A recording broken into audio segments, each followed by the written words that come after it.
Welcome to another edition of Cal's Corner Radio here on the X Zone Broadcast Network. My name is Cal Korf and I'm your host. The executive producer of the show is the one and only Rob McConnell. Folks, this is a very special show, at least for me and hopefully for people who listen to the show regularly. And I've seen the demographics. I'm amazed, for example, to see there's a huge presence in Japan and places I don't really have much contact with and have never visited.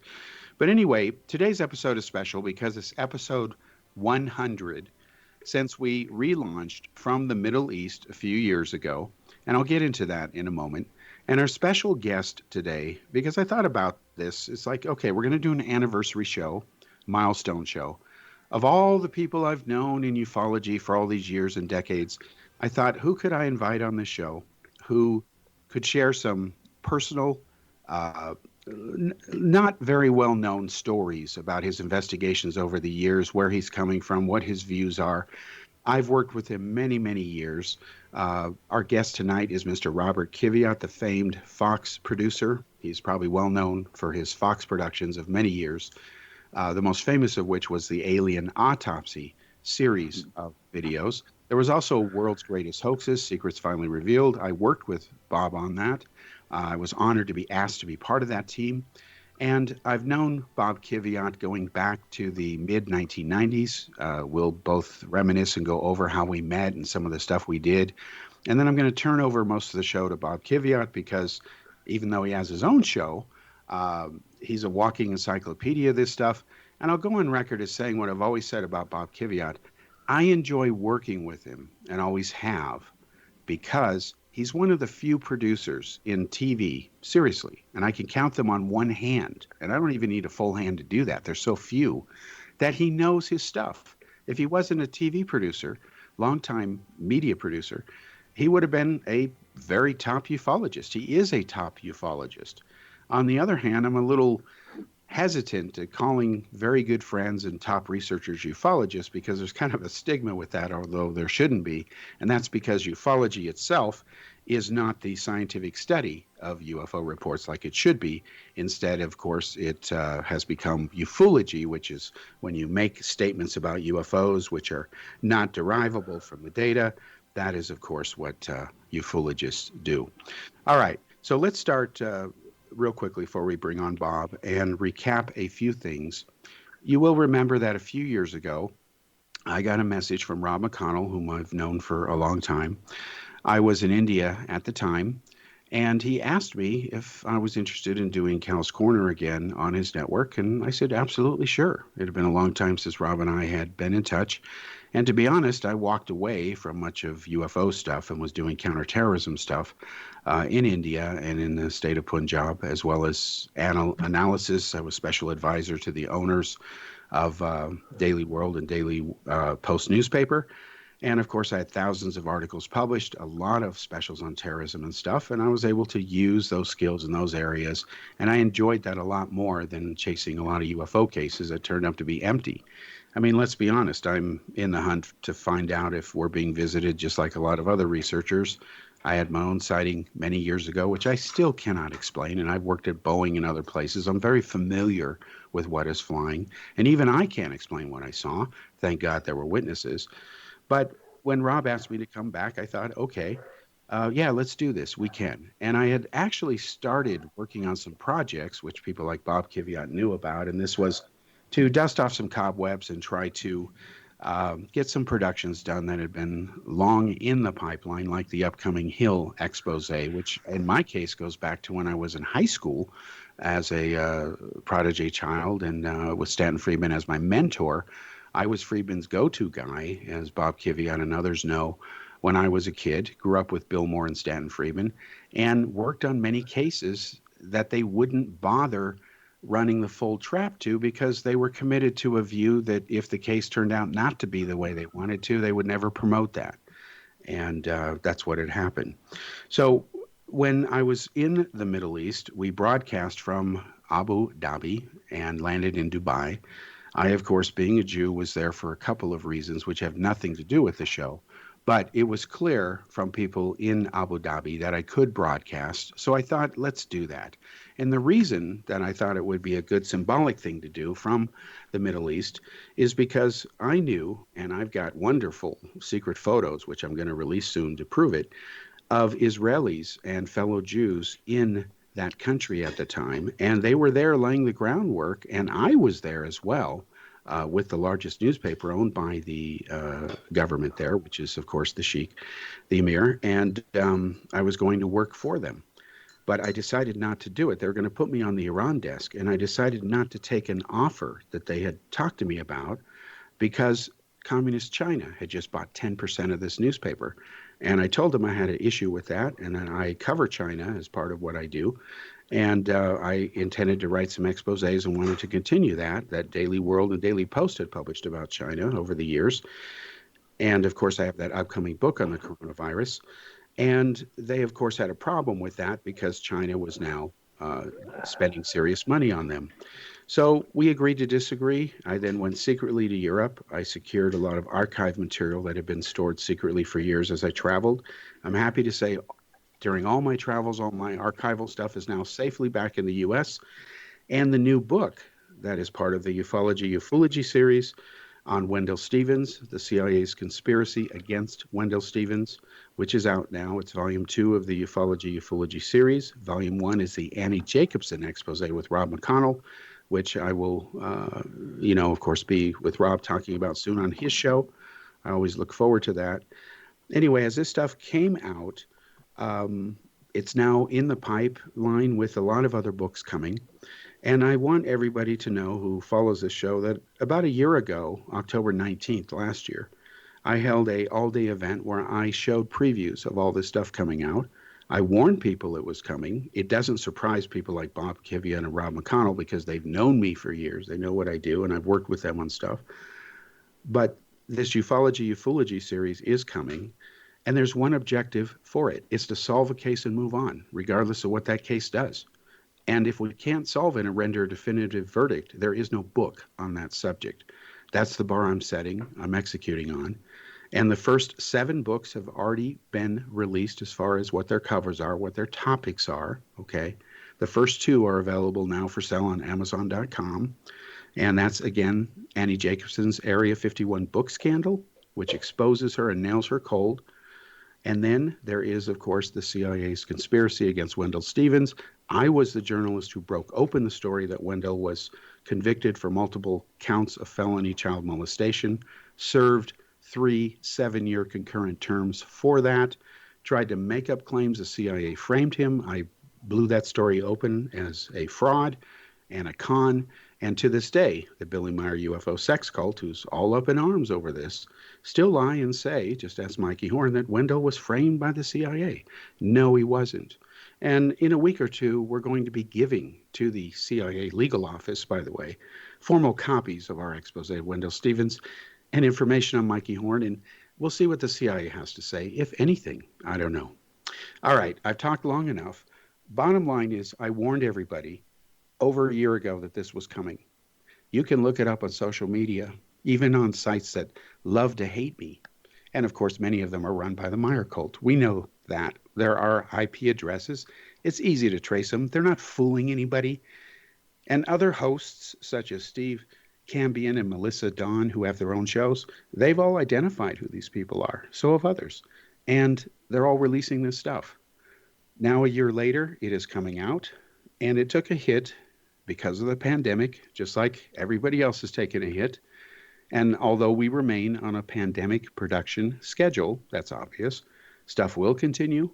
And the agreement I have with my publishers literally is, unless there's a nuclear holocaust, we will proceed and we will publish. So again, thanks for your support. I continue to be amazed over how many private emails I get saying, go get them, we support you, whatever. But publicly, we'll see. Actually, there's been some good stuff coming, but the bottom line is we're moving forward with these exposés, and hopefully some of the cases we hope to solve will come up as real. We'll see. All right. Now that I've given that long-winded introduction, let me pass it off now to Bob Kiviat, who is our guest. Bob, welcome to the show. Thanks for putting up with my winded introduction here. And, no, I enjoyed that. I enjoyed that a lot, Cal. It's nice to hear your track record again. Well, thanks. Bob, I know in dealing with people who we both know as well as people in the UFO field, there's there's misinform there's misinformation and disinformation about you, meaning a lot of people, if I ask them, hey, where's Bob Kiviat coming from on the UFO subject and all that, I know those answers because I know you very well. But will you just say for the record here, what drives you, what motivates you, where you're coming from on this? I think you and I have always had the same exact, and I hate to use the word exact ever, but I think in this case we are precisionally connected here in solving and getting to the bottom of cases. To have these mysteries, especially under the category of the unexplained, and I'm never comfortable with the term paranormal. I don't even understand the term. I don't know how it exactly became a term for television.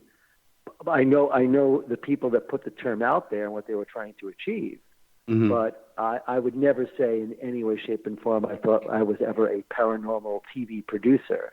I always felt I was just like you, a journalist trying to get to the bottom. I'm using television mostly as my medium. And I have written for print, as you know, as well, especially for Omni Magazine. Mm-hmm. But I absolutely am trying to solve a case. I would never touch a case if I didn't think there was a chance of solving it. And that's why I started my career at Unsolved Mysteries, pretty much after leaving Now It Can Be Told with Geraldo Rivera, because the goal was always to solve the case. And I thought Unsolved Mysteries, their goal was to solve cases. And it was. But I think it was more of a kind of like come on line or come on attitude that they're going to solve cases, because basically most of the cases that they brought in, especially in the unexplained area, which I did appreciate, they called it the unexplained. You're never really going to see the word paranormal too much on their show. So I was very happy to be part of that program because we were trying to solve cases. That was the goal. But again, there were so few cases that really fit that category, and they were proud of the cases they solved, whether it was crime, murder, or the unexplained. But in my own career, after leaving Unsolved Mysteries and starting my own productions, I always felt it was to solve the cases. That was the goal. Solve them. Yeah, I appreciate you clarifying that, and that is important, and that, of course, remains the most noble objective, regardless of who you are. I remember, and, you know, I'm grateful to you for giving me my first big TV break, the first TV show I was ever on. I don't know if you know this guy. Do you remember a long time, this is a long time ago, we're talking 70s, I guess, when cable TV was just starting to take off? There was a producer from Southern California who operated in the Bay Area named John Dosa. And he had a show called The John Dosa Show. And real quickly, he was attending a lecture I gave when I was in high school at Fremont Main Library. And he was in the audience, and he introduced himself after one of my lectures. And he says, hey, I want you to come on this new thing called cable TV. And I'm like, okay, whatever. So I go there live, and I give this lecture. And in the audience were people from the Meyer UFO sex cult. They were believers. And they showed me this book, UFO Contact from the Pleiades, Volume 1. And I was like, whoa. And I saw immediate problems with it.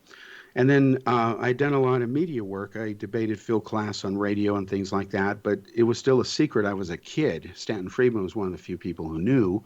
And everybody I wrote, typing up letters and many long-winded reports, they assumed I was an adult because my letters were always typewritten, which I thought was funny. But it wasn't until you and the show Encounters, your old show on Fox, that was my first big major network debut in primetime, and I appreciate that. And I really appreciate the fact, Bob, that you let me debate Jim Delatoso of the Bill and Meyer UFO group who promotes Meyer. And that, of course, was a debate that I still get comments on today, especially when they saw the image of the object in front of the tree branch instead of behind it and so on. So we're about to hit the first break here in just a few seconds. But when we come back, can you briefly describe to me, remind people what Encounters was like, what it was like to work on, and then can you share some background with...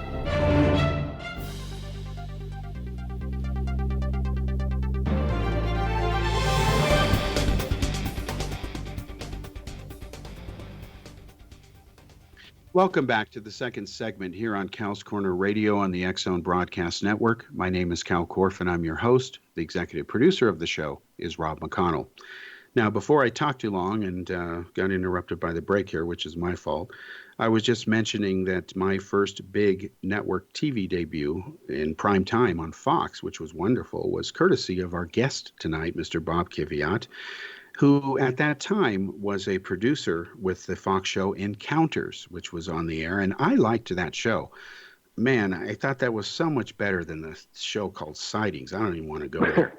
Bob, why don't you explain briefly how we met? You and I know the story. It's kind of funny. And then tell me about your time during Encounters and how that led to bigger things at Fox. Oh, sure. So basically, when I first moved from New York directly to work in Burbank, California at Unsolved Mysteries, I knew of you.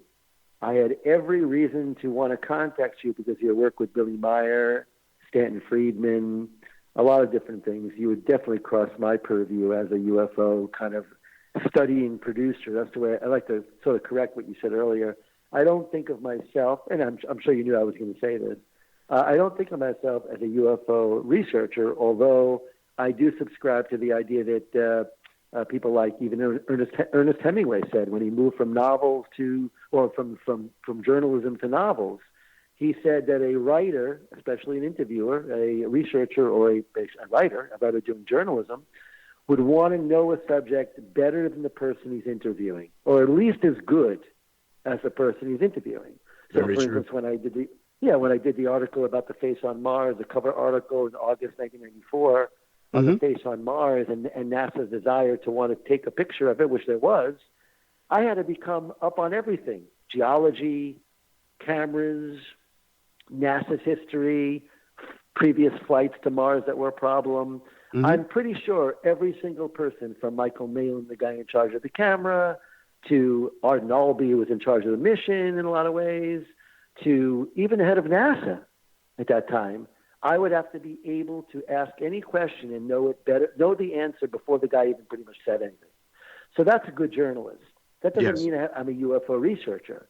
So I had such a passion to want to know about UFOs for doing interviews with people that I had to become maybe one of the best researchers like you, because we had to just cover the terrain. And a lot of journalists don't know their terrain, as we found out with this whole QAnon thing and everything going on in the world right now. As we've talked, people don't do the job. They don't do the homework, so they can't be very good reporters. Anyway, back to the main point. So when I got to Burbank, California, and I'm in my office, I knew that there was one person that had probably contact with you, and I contacted him. And I'm not interested in getting into the whole story about Bill. I don't think we need to get into that. If you want to talk about him, you can. But overall, I was looking for you to help me do a definitive, at that point, I would say segment on Billy Meyer at Unsolved Mysteries. So I found you. I got in touch with you. And then from that point forward, we were talking pretty fast and furiously. So I had to reach out to somebody named Bill Moore, who was a bit of a skeptic debunker, very confusing guy. The government maybe got to him a little bit. We can get into all of that. But overall, I wanted to meet you. And luckily, Bill provided the contact, and that was it. Yeah, yeah. Well, yes. I just to finish my answer, because you asked a two-part question. Sure. Encounters came up because I had left Unsolved Mysteries, and partly due to, in my opinion, the fact that I was doing so many of the great stories there, they were a little bit worried about the rest of their staff. And I mean, Cal, I was only there for like less than 2 years, and I had some of the highest rated segments they ever had in all their existence to this day. And one of the things that I really rue the day about is we had a fabulous 1 hour special Unsolved Mysteries about Billy Meyer, basically ordered by NBC. Wow. The way it went was, we at that show, before we get to Encounters, we at that show had to provide what's called a research report which is a very detailed, in my case, you could almost publish it, I'm proud to say, but it was a very detailed document about the Billy Meyer case. And we always did that for every one of our stories, whether it was a 7-Eleven that was robbed, or some gas station that was robbed, and there was a robbery we're trying to solve, a wanted case, or whether it was a big case like the Billy Meyer story, we had to provide a research report that went to NBC. Well, to my great surprise and glee, I'm sure you would agree, I got contacted by the head of the show, and she called me up to tell me that they loved the Billy Meyer idea, and they wanted to build it possibly into a full 1-hour show. In other words, the entire night would be Billy Meyer. So that was very exciting. Yeah. So what we always do is we do what's called a scout. So they take the research report and all the people I want to interview and everyone, including Billy Meyer, and we had arranged for Billy Meyer to allow us to come to the farm in Switzerland, in InterNASA, as you know. Yes, and we were all set. My director, who, by the way, often called me a UFO researcher, or referred to me in one recently, I won't get into, but the producer is me in this case, and the director is going to go out to Switzerland and actually look over the farm, plan the shoot. He has to get all the things worked out. We were a very expensive show. We pulled out all the stops, Yeah. So at Unsolved Mysteries. So as we were planning the trip to Switzerland and getting it all ready to go, and it probably would have led to a 1-hour special on Billy Meyer, we got hassled by people that claimed that they owned Billy's rights. Yes. And those people, who they are. Do you want me to name them today, or do you? No, it's not necessary, but Okay. Yeah. People that claim to have the rights to Billy Meyer's story threatened the show. Yeah. That if we were to do something without them, which is pay them, all they were looking for was a handout of money. Right. They were trying to keep Billy Meyer like an indentured servant. Like if he wants to make a deal on his own, their view was he couldn't do that. Well, we found out later in the World's Greatest Hoaxes, of course, you could make a deal directly with Billy Meyer. Absolutely. And that was one of my proudest moments. So we'll get into that in a minute. So I left Unsolved Mysteries under some very odd circumstances with their staffing issues. We'll get into it. I was creating quite a stir there, that I was kicking out great segments about crime and things like that. I did actually a segment called Is Doreen Dead? That the head of the show said to me, Bob, it's a husband killed wife story. We don't know if he did it, but we think he did. It turned out he probably did the way it worked out. But anyway, almost assuredly did, so we were right on the right track. He killed himself later after killing somebody else. But then it turned out, she said to me, Bob, she said to me, that's like a perfect Unsolved Mystery story. What are you going to do now that you're not working here full time? Are you going to go back to New York? I said, why would I do that, Terry? Why would I go back to New York? And the rest is history. The next time I saw her, she was standing in line at a coffee place, and where we both frequently went in Burbank, and it was just after the Alien Autopsy was a huge hit on Fox, and she turned around at this coffee place and she went, oh, Bob, how are you? I said, oh, Terry, good, how are you? She said, oh, what have you been working on? I said, oh, you haven't heard? Alien Autopsy, been hit in the country. She goes, oh, yeah. Welcome to Hollywood. Yeah, Welcome to Hollywood, Cal. So all I'm going to say to you is Unsolved Mysteries lost me. Fox picked me up quickly and asked me to come on Encounters. And I just got interviewed for a book being written about the reality TV business, and they went through the the writer, she's really good, she went through the entire saga of how I was able to kind of not reinvent somewhat network television's pursuit of these mysteries, but I brought a certain kind of journalistic style to it and journalistic integrity to it that Fox noticed that. In fact, Fox noticed the debate we did where you took on Jim Delatoso.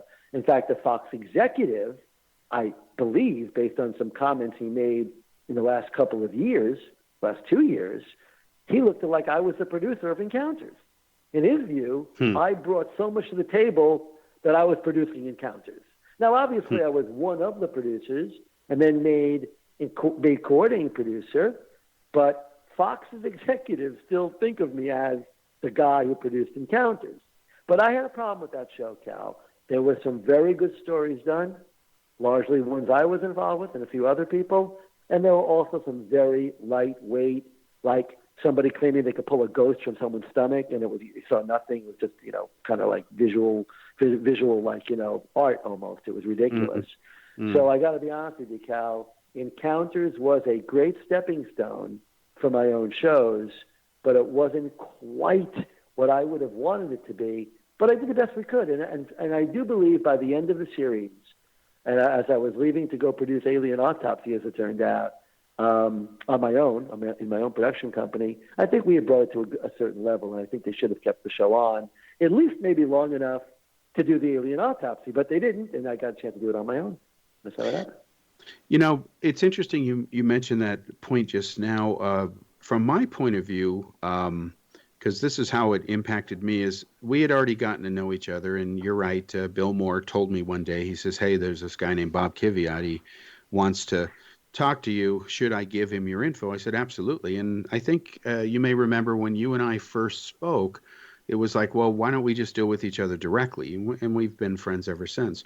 But exactly. And just so you know, this is how Alien Autopsy impacted me.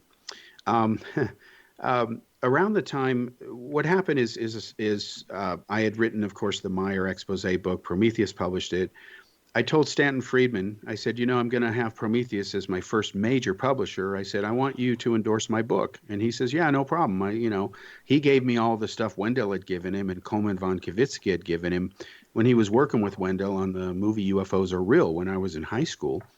And during the press conference Stan and I did, the media was there, all the media all day.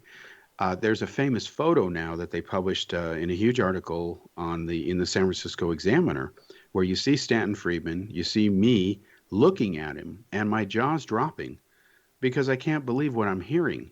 This is my mentor. This is my UFO researcher idol, and he's saying things which are just so ridiculous that the press nailed him on it, caught my reaction to it.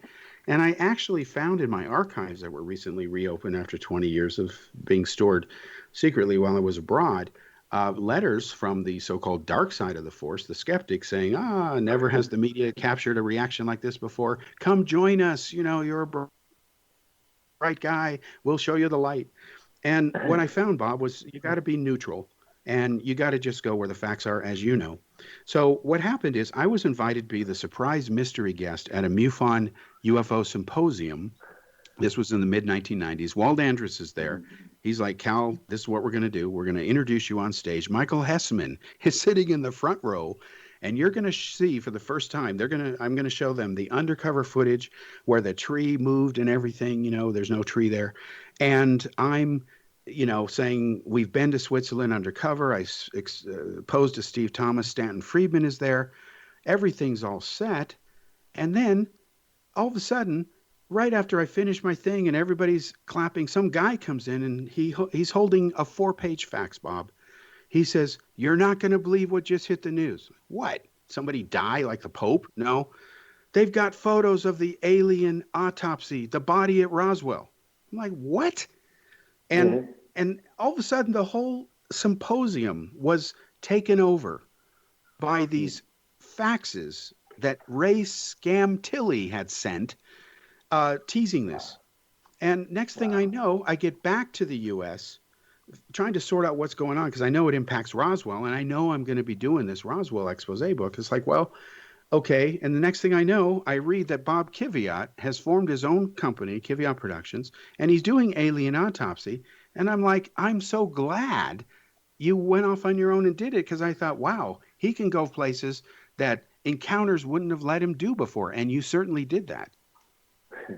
Yeah, I got to be honest with you, Cal. The only way I could have ever thought of doing Alien Autopsy, I remember writing a little bit of the show, actually, that became the show, and almost word for word, on the plane back from England after seeing the footage for the first time. Mm-hmm. And I remember it was always like I was just a journalist doing a story, bringing it to my news editor. There was nothing paranormally or weird or alien-y or anything. It was an individual claiming he had recovered film from an old cameraman. We're coming up on the break, so I have to cut you off.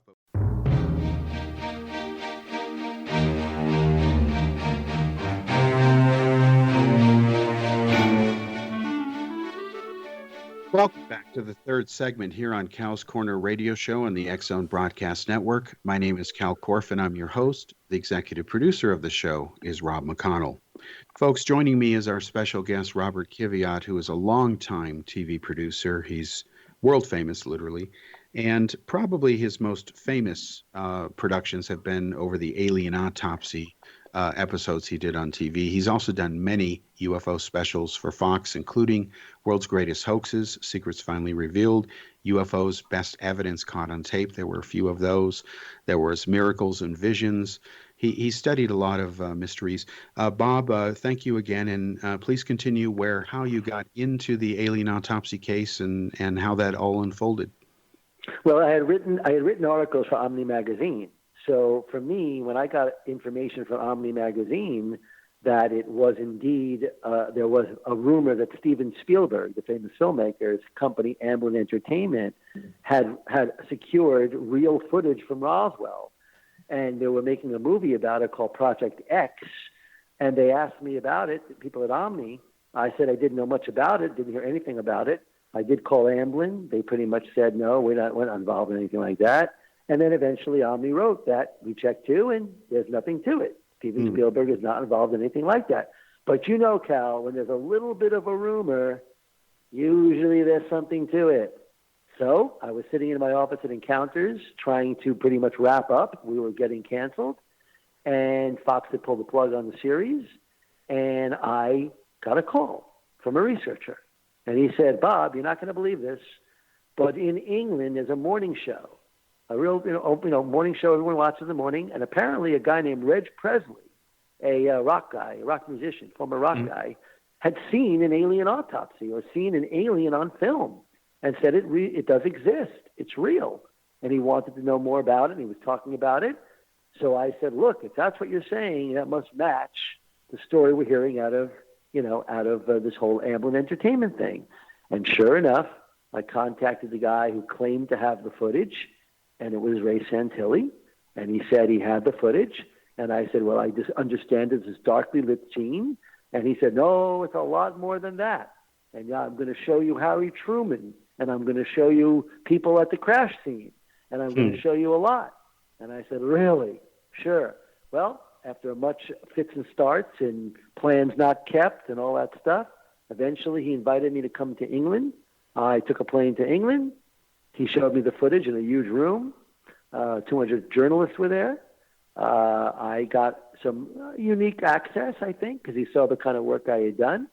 And Ray Santilli said, Bob, I want you to be the one to do the American show. I like you because not only are you knowledgeable, but you took it on your own nickel. You came here on your own. You're not working for any one group. You're just interested in the truth, and I appreciate that. So I said, okay, Ray, good. So on the plane ride home, I was saying before the break, my plane ride home was like, it's going to be like a journalist doing a show on like a courtroom show. For me, it was like a court TV thing. I'm going to show it to the jury. The jury is going to decide based on the evidence, and that's it. I didn't have enough evidence to know it was real or not, but I knew that if I treated it like an investigation leading to like a trial, a court case kind of thing, it would have a chance to stand up at least as an interim research kind of thing until we knew more about the film. And that's pretty much what we did. That's how we handled it. Yeah, I remember. Well, just real quickly, so because I think a lot of people don't know this, and you, of course, can elaborate further, but just so you know, ladies and gentlemen, a lot of people saw the original broadcast that was the Alien Autopsy special that Bob Kiviat produced with Fox. And I remember, because of the time zone differences in the U.S., I was on the West Coast, of course, it's on, there's East Coast, 3 hours difference.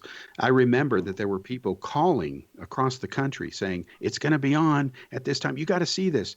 And it just was a ratings hit. And I remember because you invited me down to be part of the other productions because, of course, being a Roswell guy and one of your researchers, you had planned a series of these to take the public along to see where the investigation went, right? Well, actually, we didn't plan it that way. The way it turned out to be that. The way we planned it was that we were going to do the show for the air date that we had. Every country got their own access to the video, but we had the biggest platform with Fox Network, of course. And so we did a show based on the idea that it would be a one-shot show, and if for any reason we discovered it was a fraud, we had a plan to go on the local KTTV or a local Fox-owned station here in LA, and we were going to do a breaking news special for all the Fox stations around the country to tell the public, breaking news, we had planned a special, but now it's turned out to be a fraud. Here's what happened, and tell the story. We were never going to just let it run as if like, a mystery and kind of just, basically keep the public in the dark and just make a nice, entertaining show. Forget that. And I really was proud of the executive, Mike Darnell, for understanding that it was a journalistic effort. And if we had to basically give up the ratings home run and let a local news station handle it for the country, we were willing to do that. I'm glad you shared that, because I remember very clearly hearing complaints that, Fox is just milking this, exploiting it. They know it's a hoax. They can prove it, but they're not saying that. And I stopped everybody cold. I said, wait a minute. I know first. Cal, I can't be more effusive in my presentation to the world on this issue. There is no possibility that we were trying to keep anything from the public. If we were going to go live with a local news station and let them take the thunder on this thing and get the credit, all I would have done was pretty much hand over the file and handle our research and the interviews we shot. If indeed anyone beat us to the scoop, if you will. No one did, and we were the ones eventually who broke it in World's Greatest Hoaxes as a fraud. Yeah, speaking of which, I'll never forget when you told me that you were going to pitch this show. And I think it was, 2.5 years went by, maybe 3 years. And then you call me out of the blue one day and say, Cal, get your ass down here immediately. We're in production. You and I meet for the first time in years as I'm pulling up to the curb. You're standing there on the sidewalk. We just arrived. I've driven all the way down there and from Northern California. And you're like, this is where we're going to work out of. And it's an old abandoned mortuary. Yeah. It was like, wow, we're gonna work on Alien Autopsy and these hoaxes out of an Isn't it crazy how it worked? Isn't it crazy how it worked out? There we were. We didn't really know it at the time, but we did by the time you came. We didn't know when we rented it, but Shirley, my producer, Davey, found this place, and it was indeed a former some kind of a morgue or some kind of a hospital theater. We're not quite sure. We didn't see any ghosts. Just for anyone wants to know. I'll never forget. Because I remember very vividly, you said, Cal, you said something like, this is how crazy the TV business is. He says, remember I told you years ago I was working on this treatise, this 4-page tightly typed thing. You showed it to me. And it was exactly what you had said. You had outlined the cases. And of course, Meyer was in there because if you're going to talk about greatest hoaxes, you have to include Meyer. And as you know, we had a chance to go in there undercover again and get his wife on camera to talk about it and show him. You did that. And the best part of World's Greatest Hoaxes to me, to show people my objectivity, and you kind of made the faux pas earlier by, it's very clear of mine. You call World's Greatest Hoaxes a UFO special. Let me be honest with you. Someone a little more famous than you and me, Cal, wrote a book, Shirley MacLaine. She wrote a book called Saging While Aging. And in that book, I believe page 155 or something close to that, she writes at the top of the page how much she believed in Billy Meyer. And it was due to Bob Kiviat and the Fox network doing a UFO special that ruined the Billy Meyer case, basically. And I take great pride. I gave great pride in that. And if Shirley feels that, even though I have a little bit of a respect for Shirley, going back to my grandmother even, I have to say to you that Shirley needs to understand that you have to prove it. And he basically did not prove his claims. And unfortunately, I think you made it very clear, as did Dean Kunde, the film expert in our show, and others, that Billy Meyer is a very clever, amazing cult-leading fraudster. Pretty amazing. Well, one thing real quickly, which has come up full circle all these years, and it's in the new Wendell expose book, which is actually a reprint of a book I'd written exposing Wendell in 1995. I forgot I'd written it, Bob, until I found it in my archives. You have a very, I got to be honest with you today, Cal. We've had more than one time talking about this. I did not understand you had such a close relationship with Wendell. I met with him before I started my TV career. I was still dabbling in the advertising Madison Avenue world. I started after college because it's family business, and I was working with my dad a little bit. And I kind of hesitated getting into this field because, as I found out in Hollywood, it's a tough thing. You have to always come up with a new show, come up with this. So I always had my hesitation of getting into the Hollywood world, but got pulled in, that's fine. But I must say that I went to see Wendell at the very early days of my research, getting ready for my career in television, doing these investigative shows. And Wendell very, very politely spent a day and a half with me and showed me almost everything he had to offer in terms of UFOs and Billy Meyer. And he told me a story how he kind of got framed, he felt, by the neighbor and damaged his life badly. And I always had a great affinity for Wendell. He always was helpful. He'd come up with some strange, amazing find out of nowhere.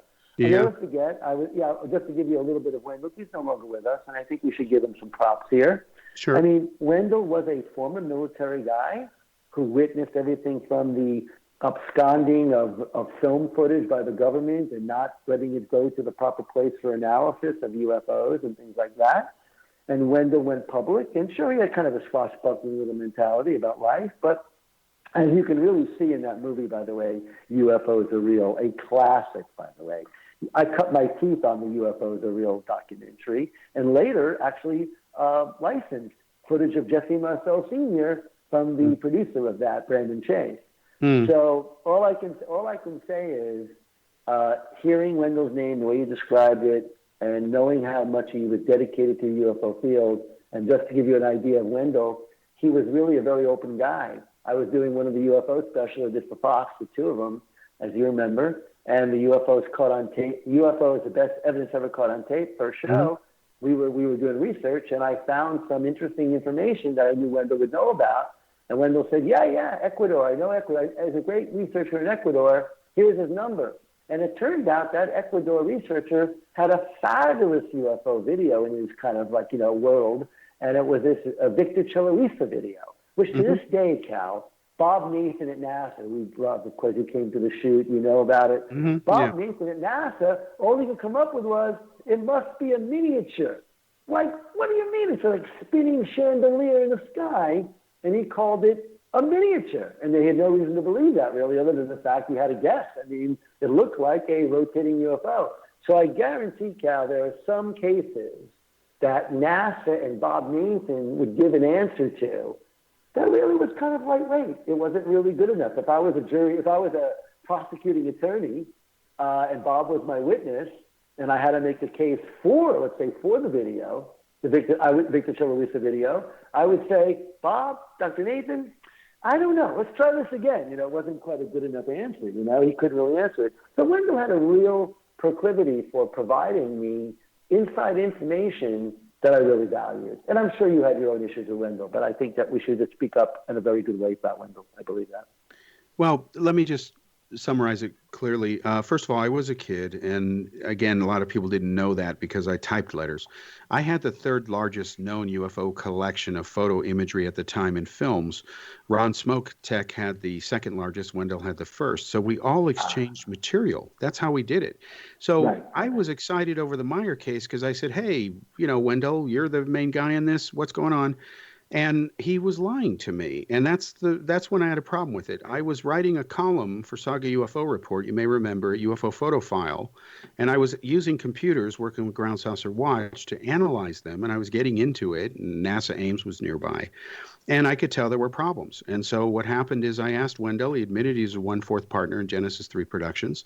And just before he, we'll after commercial.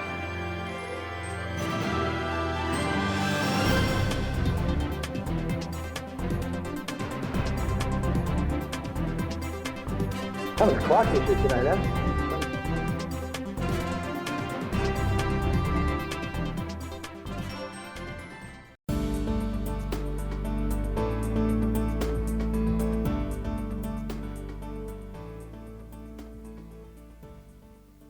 Welcome back to the fourth and final segment here on Cal's Corner Radio Show on the X Zone Broadcast Network. My name is Cal Korff, and I'm your host. The executive producer of the show is the one and only Rob McConnell.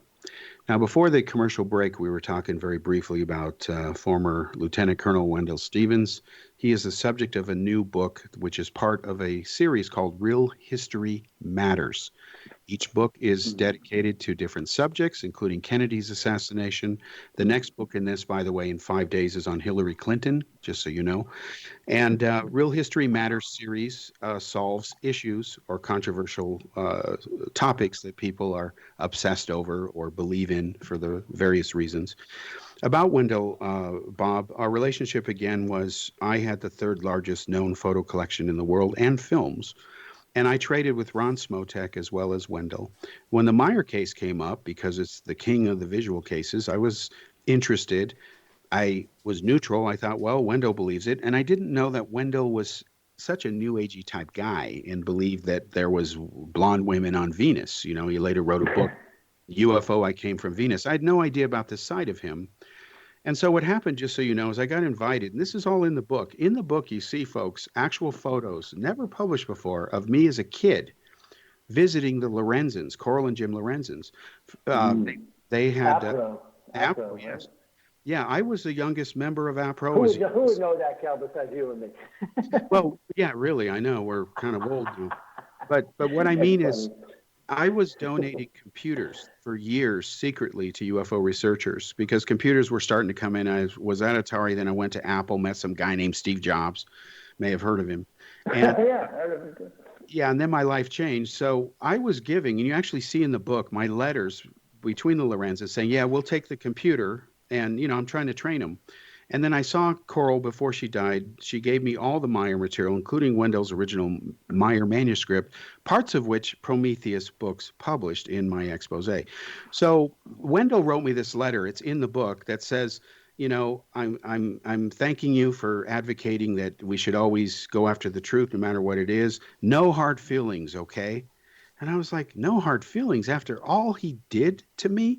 Once the Meyer expose came out, it was published in December of 1980, as I recall, in Saga UFO Report. It was Story of the Year. And he's like, no hard feelings. He's implying I'm a member of the Klan because my initials are KKK, that I didn't write the book. Bill Moore had written it. And because I was a minor, they used me as a prop so they could avoid being sued for libel, slander, defamation. They made up all kinds of stuff. And then I get this letter from Wendell after we met in person at James Mosley's National UFO Conference, where I was a speaker in Tucson. Mosley had invited me out there. And Wendell says, you know, no hard feelings. And then I find out he's in prison. So he was kind of wrapping things up, trying to mend fences before he went away. And then I found out about the girls. There had been a prior offense as well, which was admitted into evidence. And he was guilty. I mean, there's no question. And the court documents... Cal, I wanted to interrupt you for a second because I'll forget. Bear with me for a second. But I want to let you know that there seems to be a propensity for this overlap between sexual allegations and UFO people.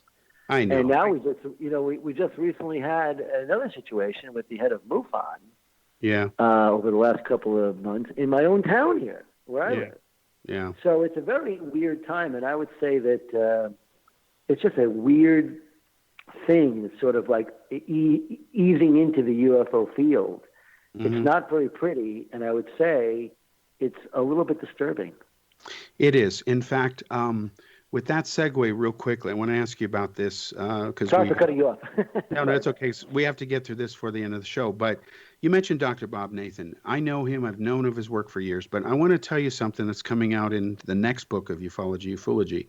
Remember the Rex Heflin case? That classic case? Very well. We were set to do a piece on that, Unsolved Mysteries. Well, and I got Rex involved, and Rex blew my mind. If I tell you the story, you won't believe it. No, I'd like you to share the story because I remember talking to you about it, and I want you to know that I told Bob Nathan that he's wrong on his analysis. It's not a particulate matter visible around the dome of the object. It's a small object close to the camera, a train wheel, with a close-up lens, which nobody knew Polaroid actually made. I'm glad you reminded me of the Rex Zeppelin case, Cal, because I'm going to be honest with you. That's one of the cases that I've never done because I came so close to having an exclusive with Rex before. I'm sure he's gone by now. But he was spry and ready to go, and we had arranged for Bob Nathan to be in the show. We had arranged for Rex Huffman to be in the show. And Unsolved Mysteries, in their infinite dullness sometimes, D-U-L-L, dullness, decided that they didn't want to go forward with it. And this is after Rex Zeppelin calls me and goes, "Hi, Bob, it's Rex. Well, did you get an approval yet for the story?" I thought, sounded like that, Rex, like that. I said, "Not yet, Rex." "Well, that's a shame, because I got news for you. In the last little while, the Polaroids have returned to me." "What?" "Yes, the original Polaroids have been returned to me just out of nowhere. I went to my mailbox, and I'd seen a woman near the mailbox. And sometime later, I went to the mailbox, and my Polaroids had been returned. They had been missing all these years." Now, these are the Polaroid photos he took of the UFO. Yes. Yeah. And I couldn't believe it. Right. And obviously, if it was my own series, if my own specials on Fox, I would have found a way to do that story. Yes. So I really blame the heads of Unsolved Mysteries, because, again, if you're really trying to get to the case and solve it, Cal, you'd have to agree. The 4 shots, including the one that shows the puff cloud or whatever it might be, whatever, these are 4 of the most known, famous UFO photographs in American history. Yes. And so why would one not do that case? And I'm very, very taken again by the memory that we think about these things, Cal. There are people that want to get to the bottom of cases, and there are people that just want to put money in the bank. And I'll be honest with you, it's a real disturbing thing the more I think about it. Well, what did you think when you found out that, Heflin wanted money and that he had used a train wheel and was going to confess and all that stuff? I don't believe anyone, and I know you and I have always battled, and it's a good battle. I think, on certain cases, not all, of course, but I think the Rex Huffman case, if the Polaroids could have been looked at with the right kind of scanning technology in 1993, we would have known a lot more. It's a disgusting thing. The more I think about this, it gets me mad. Well, I have some news for you. Not only is the Heflin case now solved, but I believe she's a mutual colleague. Erica Lukes has Ann Druffel's archive, okay?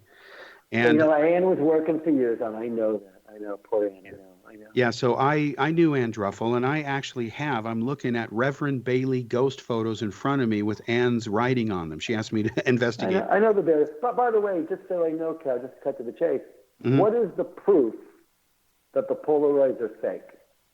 The proof has to do with an analysis that was done, ironically, with GSW years ago, and Heflin admitting he used a train wheel. So, for example, there was a close-up lens that Polaroid made that nobody knew was available. They didn't really market it. And I pointed this out to Stanton Friedman because I told Friedman, Spaulding claims it's a small object close to the camera. He was trying to duplicate it with a paste-up on a window. And I told him, no, there's too much detail in there. It's got to be a physical object of some kind. And Nathan had concluded 2 possibilities. Either it was a small object to the camera, a brilliant use of forced perspective. This guy could have given Meyer a few lessons. Or it was a large object far away, and it could be one or the other. And that is what happens when you do what's called photogrammetric dimensioning in a photo, as you know. So Nathan said it was one or the other. And then I have I received this in India, courtesy of a mutual colleague of Nathan, saying it is absolutely a hoax. So what's going to come out is I've contacted Erica Lukes, and I've told her I've got the other half of these files, because Friedman gave me everything, said go run the bottom line to it. By the time I told Friedman the bad news, he basically agreed to disagree, meaning like the Hill case in Roswell, when I confronted Friedman with the Roswell debris photos that Bill Moore had just given me, which have been found now, Bob, the originals he gave me. And I told Friedman this is So where's you and I are always about getting to the bottom line. Mm-hmm. Where is the proof that it's fake? The 4 photographs or 3 are fake. Yeah, there is a analysis which nails it using the material that I found years ago in my archive. It's been found. And secondly, Heflin made a confession. He wanted money, as you know, for medical reasons. And you may recall that I talked to you years ago saying we shouldn't pay a hoaxer. I'm sorry, I feel bad for him, but he shouldn't be rewarded for what he did. I went to the Orange County Highway Department and investigated that case immediately after I left the Lorenzens and Wendell on my way back to Southern California back in the early 1980s. So all that data is in the book.